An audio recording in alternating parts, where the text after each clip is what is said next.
¿Qué hace un lobo cuando derriba a su peor enemigo? Lo tiene contra el suelo indefenso, mirándolo con terror, y sabe que un solo mordisco en la garganta terminaría todo. Lo mata. Eso es lo que dice la naturaleza. Eso es lo que hacen todos los lobos del planeta desde hace miles de años. Todos menos uno. En el Parque Nacional de Yellowstone existió un lobo que ganó cada pelea de su vida y no mató a ninguno de sus rivales. Un animal de 60 kilos que derribaba alces adultos él solo, que enfrentaba a osos grizzly sin retroceder, que lideraba la manada más grande jamás documentada en la historia. 37 lobos bajo su mando y ni una sola muerte en su nombre. Su padre biológico fue asesinado a tiros cuando él era cachorro. Un lobo rechazado por todos, el más pequeño y débil de su generación, lo adoptó y le enseñó que ser fuerte no significa destruir. Su compañera fue una hembra maltratada durante años por su propia hermana, una loba que mataba cachorros ajenos para mantener el poder. Él la eligió a ella, no a la fuerte, a la rota. Y juntos construyeron un imperio que la ciencia dijo que era imposible.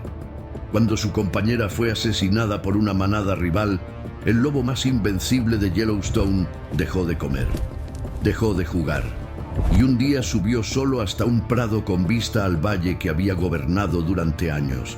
Se echó bajo un pino, cerró los ojos, y su corazón simplemente se detuvo. Esta es la historia del lobo número 21. Dale like y suscríbete para no perderte lo que viene, porque esta no es la historia del lobo más fuerte, es la historia del lobo más humano que jamás existió. ¿Alguna vez sentiste que faltaba algo esencial en tu vida, pero no sabías qué era hasta que volvió? Yellowstone vivió exactamente eso durante 70 años. Desde la década de 1920, cuando el último lobo fue cazado y eliminado por los propios guardabosques del parque, algo invisible se rompió en el corazón de Wyoming. Nadie lo notó al principio, pero la herida estaba ahí, sangrando en silencio bajo la nieve. Sin lobos, los alces se multiplicaron sin control.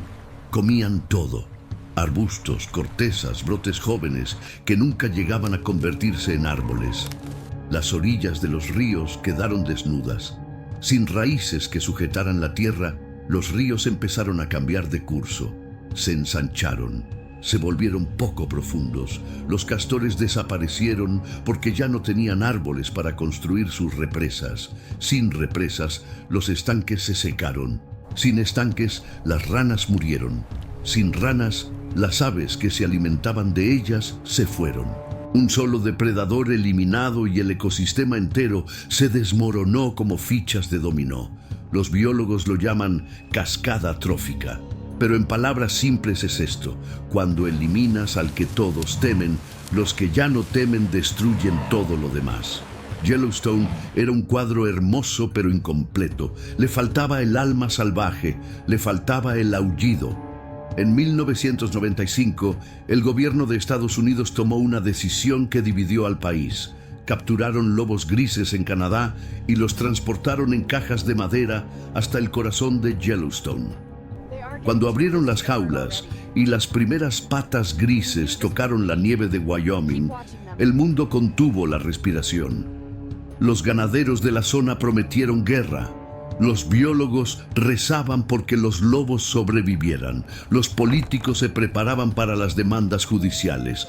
Nadie estaba seguro de que funcionaría, pero funcionó. Los lobos empezaron a cazar alces.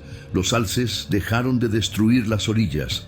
Los árboles volvieron a crecer. Los castores regresaron. Los ríos se estrecharon. El parque entero empezó a respirar de nuevo como si alguien le hubiera devuelto los pulmones. Los biólogos no podían creer lo que estaban viendo. Un depredador había sanado un ecosistema entero simplemente existiendo. Entre las primeras manadas reintroducidas estaba la Rose Creek Pack, una familia pequeña liderada por el macho número 9 y la hembra número 10. Se instalaron en un valle tranquilo y empezaron a hacer lo que hacen los lobos: cazar, criar y aullar bajo la luna de Wyoming. La hembra número 10 dio a luz a la primera camada nacida en libertad en Yellowstone en más de 7 décadas. Eran cachorros que no sabían que estaban haciendo historia con cada respiración. Uno de esos cachorros era diferente. No era el más grande de la camada, no era el más ruidoso ni el más agresivo. Pero los investigadores que lo observaron durante sus primeras semanas notaron algo en la forma en que miraba a sus hermanos. Una atención silenciosa, una calma que no correspondía a su edad, como si ya estuviera aprendiendo antes de saber qué necesitaba aprender. En esa primera generación nacida en libertad, un cachorro abriría los ojos por primera vez en un mundo que no sabía que lo necesitaba. No era el más fuerte, no era el más rápido, pero lo que ese cachorro iba a vivir cambiaría para siempre la forma en que el mundo entiende a los depredadores.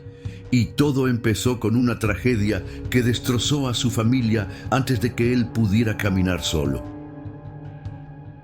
La tragedia llegó antes de que los cachorros aprendieran a cazar. El lobo número 9, el padre de la camada, salió a patrullar una mañana y nunca volvió. No murió en una pelea con otro lobo. No cayó enfermo. Un disparo ilegal lo derribó en las cercanías del parque. Alguien que odiaba la idea de lobos en Yellowstone decidió que una bala era más importante que un ecosistema. Así de simple, así de absurdo. ¿Qué pasa cuando una madre se queda sola en el invierno más duro de América del Norte con cachorros que todavía no pueden masticar carne? La loba número 10 no tenía opciones buenas. Solo tenía opciones. Cazar sola significaba dejar a los cachorros desprotegidos. Quedarse con los cachorros significaba que todos morirían de hambre. Era un cálculo imposible que miles de madres en la naturaleza enfrentan cada día sin que nadie les escriba un poema. Fue entonces cuando apareció el lobo número 8, y para entender lo que hizo necesitas saber quién era. El 8 era el runt de su camada, la palabra en inglés para el cachorro más pequeño, el más débil, el que los demás empujan cuando llega la hora de comer. Sus hermanos eran más grandes, más rápidos, más todo. El 8 era el que sobraba. Cuando creció lo suficiente para que los machos dominantes lo vieran como amenaza, lo expulsaron sin pensarlo 2 veces. Ni siquiera fue una pelea memorable, simplemente lo echaron como quien descarta algo que no sirve. Vagó solo durante semanas. Un lobo solitario en Yellowstone es un lobo muerto caminando. No tienen manada que los proteja mientras duermen. No tienen compañeros que los ayuden a derribar presas grandes. Comen sobras, ratones, carroña congelada. La esperanza de vida de un lobo solitario se mide en meses, no en años. Pero el 8 encontró a la loba 10 y a sus cachorros huérfanos, y en ese momento la biología dice que debería haber hecho una cosa: matar a los cachorros. No es crueldad, es genética pura. Un macho que adopta cachorros ajenos está invirtiendo energía en genes que no son suyos. La evolución castiga eso. Por eso los leones machos matan cachorros cuando toman una manada. Por eso los osos matan crías de otros machos. La naturaleza no tiene espacio para padrastros. El 8 no leyó el manual de biología. Se acercó a la loba 10 con la cabeza baja y el cuerpo pegado al suelo. No mostró agresión, no mostró dominio. Mostró algo que los investigadores no sabían cómo clasificar en sus informes. Se echó junto a los cachorros y dejó que lo olieran, que lo mordieran con sus dientes de leche, que treparan sobre su lomo flaco. La loba 10 lo observó durante horas antes de aceptarlo, y cuando finalmente se echó a dormir con los cachorros entre los dos, algo extraordinario había nacido. Una familia que la naturaleza no diseñó, pero que el corazón de un lobo rechazado decidió construir. Si crees que ser padre no es cuestión de sangre sino de elección, dale like ahora, porque lo que el 8 hizo por esos cachorros cambió la historia de Yellowstone para siempre. Entre esos cachorros había uno que observaba todo con una atención que no correspondía a su edad. Veía al 8 traer comida y dársela primero a la madre. Veía al 8 dormir en el borde de la guarida, expuesto al frío, para que los cachorros durmieran en el centro donde hacía calor. Veía al 8 enfrentar amenazas con un cuerpo que era demasiado pequeño para las peleas que buscaba. Y sin saberlo, estaba memorizando cada detalle. Ese cachorro se llamaba 21. Y todo lo que iba a hacer empezó aquí, mirando a un padre que no era suyo enseñarle que la grandeza no tiene nada que ver con el tamaño.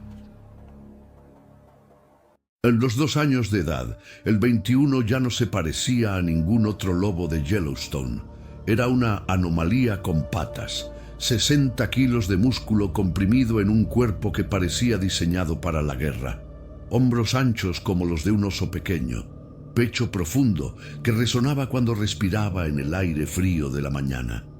Patas tan grandes que sus huellas en la nieve parecían pertenecer a un animal de otra especie.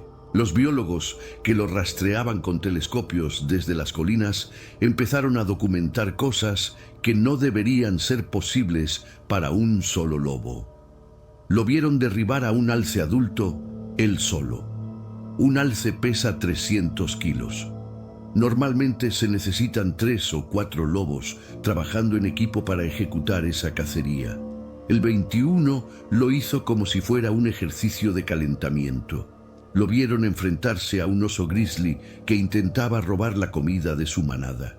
El oso le dio un zarpazo que habría roto la columna de cualquier otro lobo. El 21 absorbió el golpe, gruñó de vuelta con una furia que hizo retroceder al oso y se quedó plantado entre la carcasa y el depredador más temido de América del Norte hasta que el grizzly decidió que no valía la pena. ¿Conoces a alguien tan fuerte que no necesita demostrar su fuerza?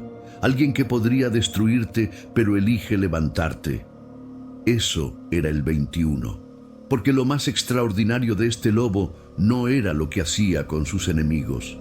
Era lo que hacía con los pequeños. Rick McIntyre, el investigador que pasó más horas observando lobos que cualquier ser humano en la historia, presenció una escena que lo marcó para siempre. El 21 estaba rodeado de cachorros de la manada. Tenían pocas semanas de vida, pesaban 5 kilos cada uno. El 21 pesaba 60. Podría haberlos ignorado como hacen la mayoría de los machos adultos. Podría haber caminado hacia otro lado porque los alfas no pierden el tiempo jugando. Pero el 21 no era la mayoría. Se agachó.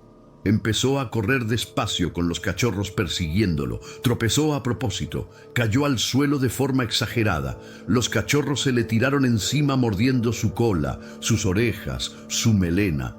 Uno de ellos, un macho de 5 kilos, le gruñó directamente a la cara. 5 kilos gruñéndole a 60. El 21 respondió cayendo de espaldas, exponiendo su barriga al aire, moviendo las patas como si estuviera aterrorizado. Dejó que el cachorro ganara la pelea. Dejó que un bebé creyera que había derrotado al lobo más poderoso del parque. No era payasada, era pedagogía. Estaba construyendo la confianza de la próxima generación. Estaba enseñando que el liderazgo no nace del terror, sino de la seguridad que un líder les da a los que dependen de él. Exactamente lo que el Lobo 8 le había enseñado a él sin decir una palabra. Pero el 21 tenía 2 años y una manada pequeña. Su fuerza estaba desperdiciada en un territorio donde no había desafíos reales. Y del otro lado del Valle de la Mar, en una de las manadas más famosas de Yellowstone, se estaba cocinando una crisis que exigía exactamente lo que el 21 tenía para ofrecer. La manada de Druid Peak controlaba el mejor territorio del parque, pero por dentro se estaba destruyendo. Una hermana torturaba a otra. Los cachorros morían asesinados por quien debía protegerlos, y el trono estaba vacío, esperando a alguien lo suficientemente fuerte para sentarse en él y lo suficientemente sabio para no abusar del poder. El 21 dejó a su familia, cruzó kilómetros de territorio hostil y caminó directo hacia la historia. No lo sabía todavía, Pero iba a encontrar mucho más que un reino. Iba a encontrar a la loba que cambiaría su vida para siempre. La manada de Druid Peak ocupaba el Valle de la Mar, el territorio más codiciado de todo Yellowstone. Praderas abiertas donde los alces pastaban al amanecer. Ríos donde los bisontes cruzaban en manadas de cientos. Colinas desde donde un lobo podía ver kilómetros en cada dirección. Si Yellowstone era un reino, el Valle de la Mar era el trono. Y ese trono estaba envenenado. La loba número 40 era la alfa, pero no lideraba, tiranizaba. Era más grande que las otras hembras y usaba ese tamaño para imponer un régimen de terror dentro de su propia familia. Los biólogos que la observaban cada día documentaron un patrón que los dejaba sin palabras. Cada vez que una hembra subordinada daba a luz, la 40 esperaba unos días, dejaba que la madre se encariñara con los cachorros y después entraba en la madriguera y los mataba. No mataba por hambre, no mataba por defensa del territorio, mataba para asegurar que solo sus genes sobrevivieran. Era eliminación genética pura, ejecutada con una frialdad que hacía temblar a los investigadores más experimentados. En el mundo de los lobos, la competencia entre hembras existe, pero lo que la 40 hacía iba más allá de cualquier comportamiento documentado. Su principal víctima era su propia hermana, la loba número 42. Los biólogos le pusieron un apodo que decía todo sobre su vida: Cenicienta. La 42 vivía al margen de la manada, comía última, dormía en los bordes. Cuando intentaba criar, la 40 destruía su camada. Una vez la 40 atacó directamente a la 42 dentro de la madriguera donde acababa de dar a luz. Ningún cachorro sobrevivió. ¿Cuánto abuso puede soportar alguien antes de quebrarse o antes de levantarse? La 42 soportó años de maltrato sistemático sin abandonar la manada. No tenía a dónde ir. Una loba sola en Yellowstone tiene las mismas probabilidades de sobrevivir que un cachorro en una tormenta de nieve. Se quedó, aguantó, siguió intentando criar aunque sabía lo que vendría cada vez. En 1997, un macho enorme apareció en los límites del territorio de Druid Peak. Caminaba con una calma que no correspondía a un invasor. No rugía, no marcaba territorio con agresividad, simplemente se dejó ver. Las hembras de la manada lo observaron durante días antes de aceptar lo obvio. Este macho era diferente a cualquiera que hubieran conocido. El 21 fue aceptado como alfa casi sin resistencia. Su tamaño y su postura hicieron innecesaria cualquier pelea. Pero lo que sorprendió a todos no fue que tomara el poder, fue a quien eligió. La 40 era la hembra dominante, era la lógica biológica. El macho más fuerte se empareja con la hembra más fuerte. Todos los manuales dicen eso. Todos los documentales muestran eso. El 21 los ignoró a todos. Se acercó a la 42, a la Cenicienta, a la que comía última y dormía en los bordes. Se echó junto a ella como diciendo: «Te encontré». Los investigadores no podían explicar la elección. La 40 era más grande, más sana, más dominante. La 42 era una hembra rota con años de trauma acumulado. Pero el 21 no estaba eligiendo genes. Estaba eligiendo algo que los números de un informe científico no pueden capturar. El lobo más poderoso de Yellowstone eligió a la hembra más maltratada de la manada. No eligió poder, eligió algo que la ciencia no tiene nombre para describir. Y esa elección cambiaría la historia de Druid Peak para siempre. Porque la Cenicienta estaba a punto de convertirse en reina, y la tirana estaba a punto de descubrir que el abuso tiene fecha de vencimiento. Con el 21 como alfa, la manada de Druid Peak empezó a cambiar. No fue inmediato. Los cambios en una manada de lobos funcionan como los cambios en una familia humana. Lentos, invisibles al principio, imparables después. La presencia del 21 le dio a la 42 algo que nunca había tenido: un aliado. Alguien que se echaba a su lado cuando la 40 se acercaba con intenciones agresivas. alguien cuyo tamaño hacía que la tirana pensara 2 veces antes de atacar. Pero la 40 no dejó de ser la 40, seguía imponiendo su dominio sobre las otras hembras, seguía gruñendo, empujando, amenazando. El abuso no desapareció porque hubiera un nuevo macho. Solo se volvió más cuidadoso. La 40 ya no atacaba a la 42 abiertamente frente al 21. Lo hacía cuando él estaba cazando, cuando estaba lejos patrullando las fronteras. Las tiranías sobreviven en los espacios que el poder no puede vigilar todo el tiempo. Lo que la 40 no notó fue que algo había cambiado en los ojos de las otras hembras. Ya no la miraban con sumisión, la miraban con algo nuevo, algo que se parece mucho a la decisión. Años de cachorros asesinados, de camadas destruidas, de maternidades robadas, habían acumulado una rabia silenciosa que solo necesitaba un detonante para explotar. ¿Crees que fue justicia o fue crueldad? ¿Tiene derecho una hermana a matar a otra si esa otra destruyó a todos sus hijos? No contestes todavía.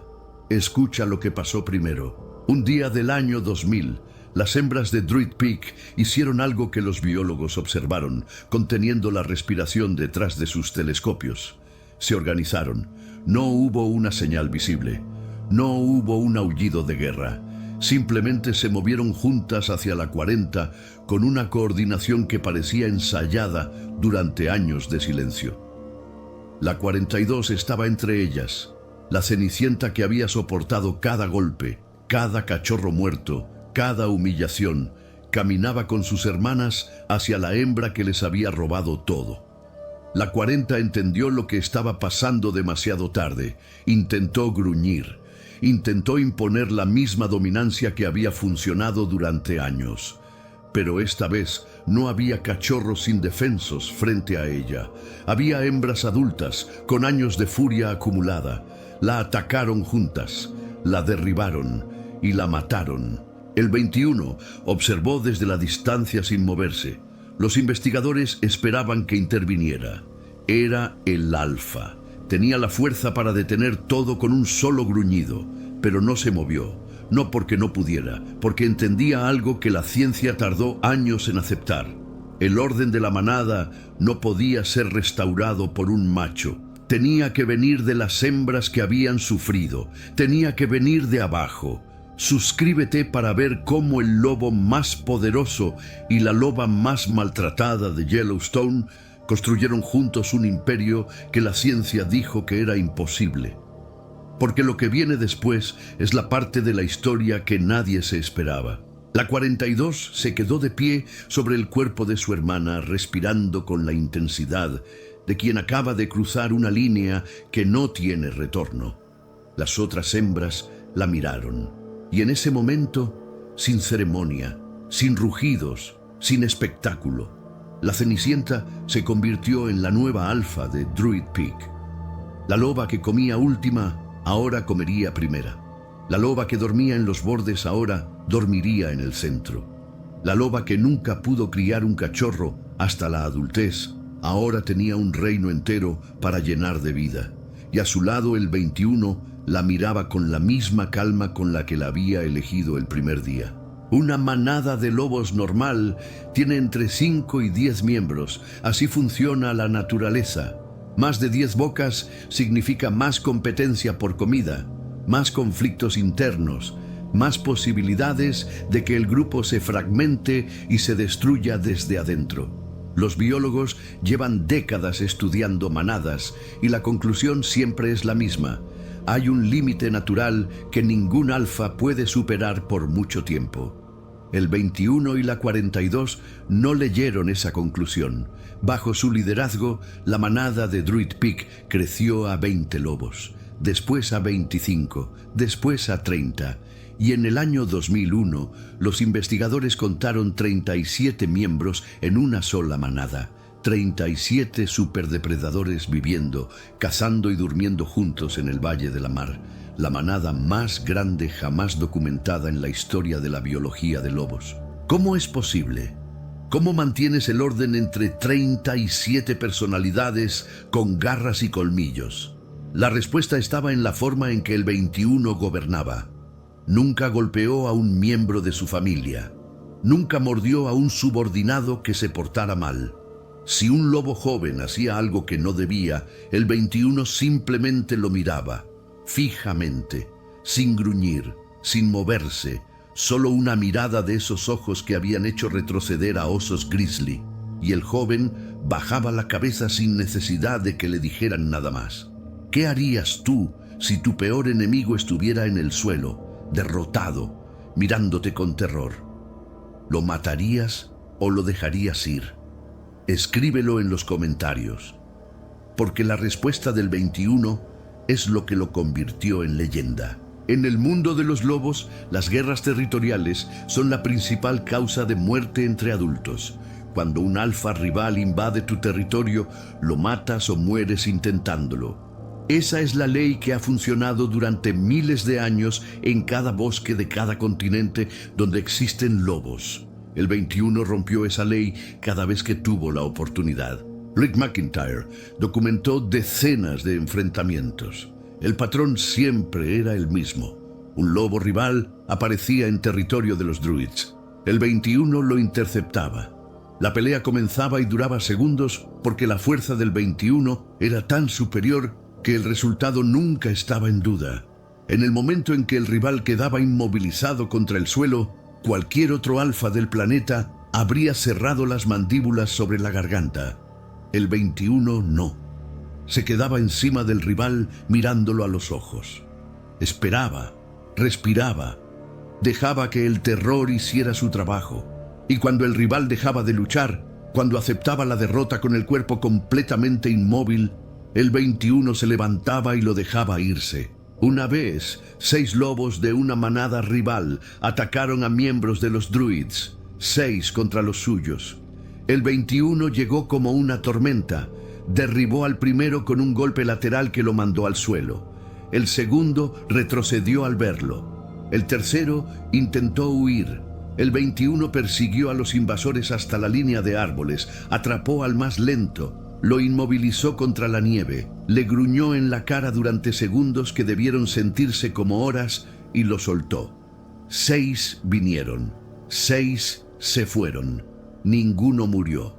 No era debilidad, era la estrategia más inteligente que un depredador puede ejecutar. Sin muertes no hay venganzas, sin venganzas no hay guerras eternas. El 21 no necesitaba matar para que todos supieran quién mandaba.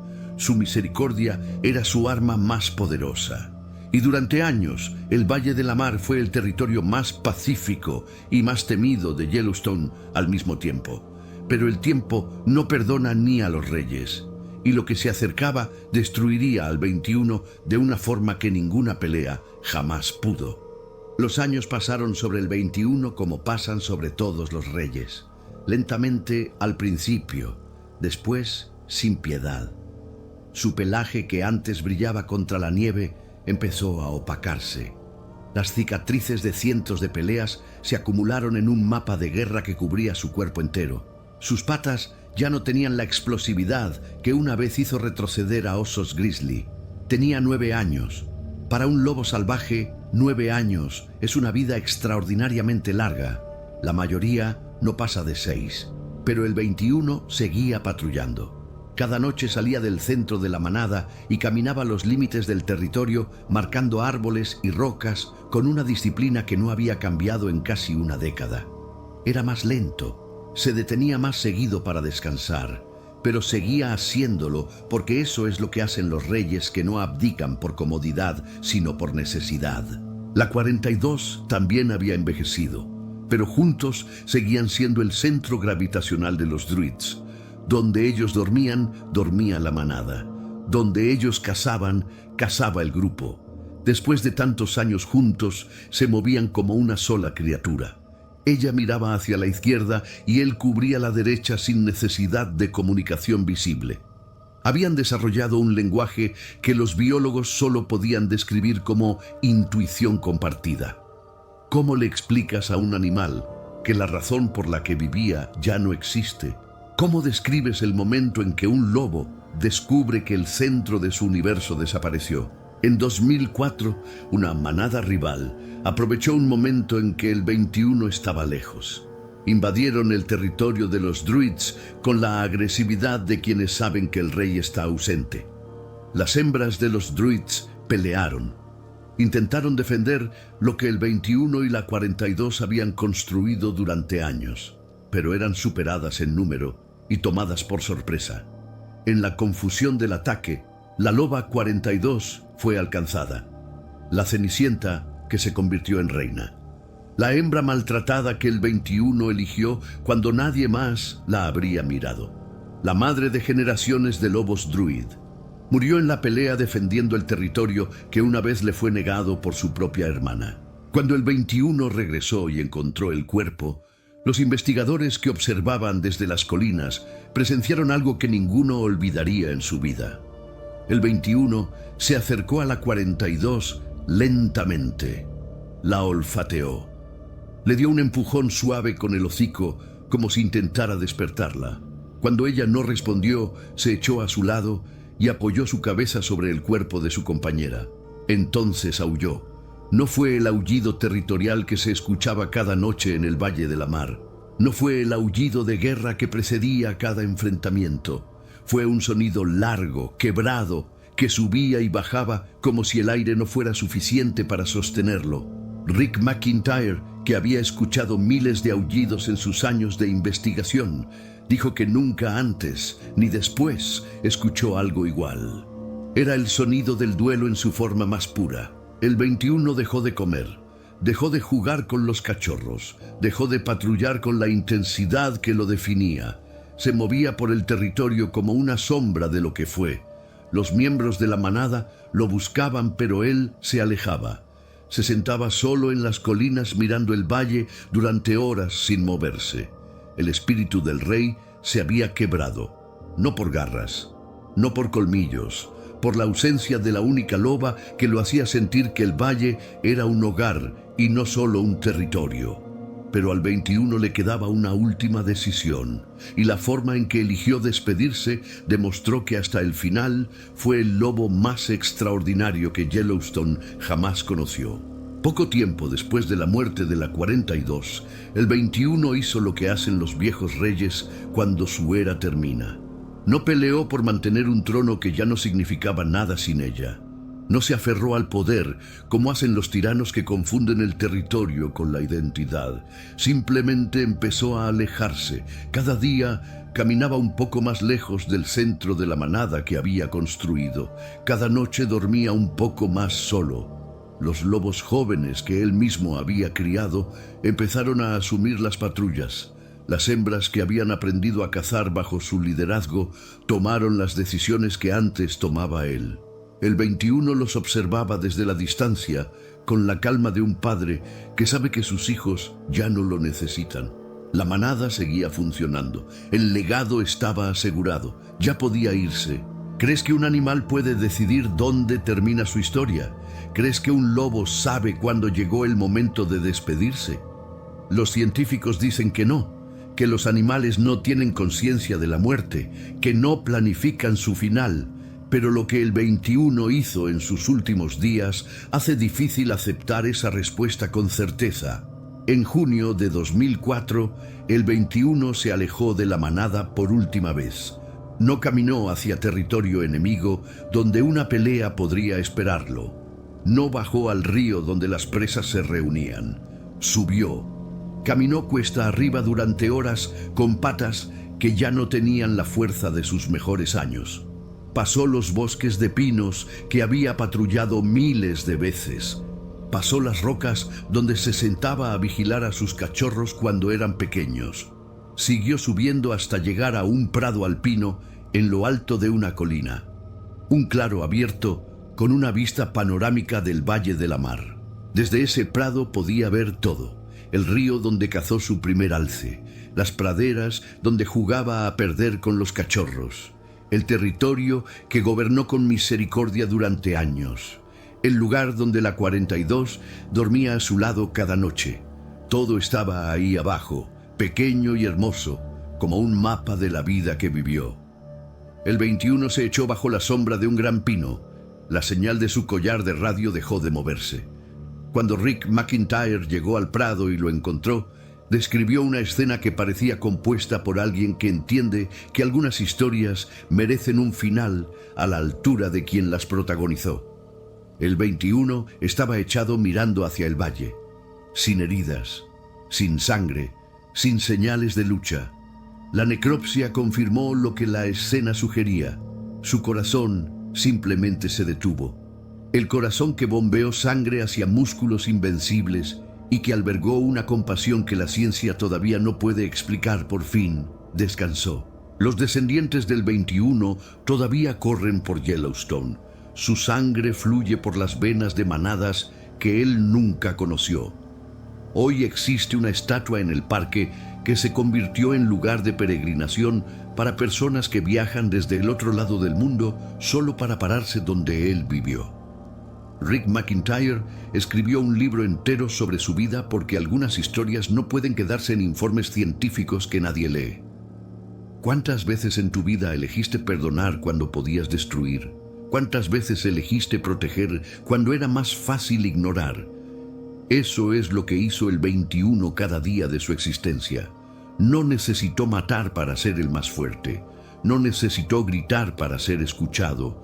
No necesitó aferrarse para ser recordado. Lo llamaron Lobo número 21, un número frío en un collar de radio, pero para quienes lo conocieron fue el rey que nunca mató, el padre que enseñaba jugando, el compañero que amó hasta que el amor se convirtió en silencio y el anciano que se despidió mirando su reino desde lo alto como había vivido, con una fuerza que no necesitaba ser ruidosa para cambiar el mundo.